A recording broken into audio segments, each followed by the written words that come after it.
Makikita natin sa illustration na ang naturang bato ay may ukit na pakurbang slash, dalawang dot sa bandang kanan, at isa pang karagdagang batong marka sa harap nito, at ito ay naka-wall type position na bato.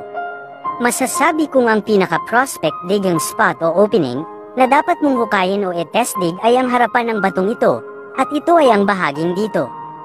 Ito ang pinakauna kong interpretasyon, base na rin sa posisyon na makikita nating nakaukit sa naturang bato, at karagdagang palatandaan na makikita natin sa harapan nito.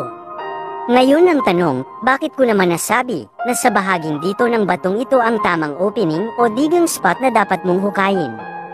Kung mapapansin natin na sa harapan ng batong ito, ay may makikita tayong karagdagang batong palatandaan.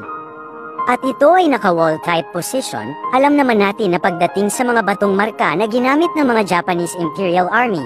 Bilang isang wall type marker, ito ay nagpapahiwatig ng hangganan, maaaring ito ay nagbibigay interpretasyon ng hangganan ng isang treasure burial layout, hangganan ng isang treasure shaft, o maaari rin na ito ay nagpapahiwatig ng bounce marker, na ibig sabihin sa harapan ng batong ito, na naka-wall type position, ang direksyon na dapat mong sundan, o sa harapan ng batong ito ang opening o digging spot na dapat mong hukayin.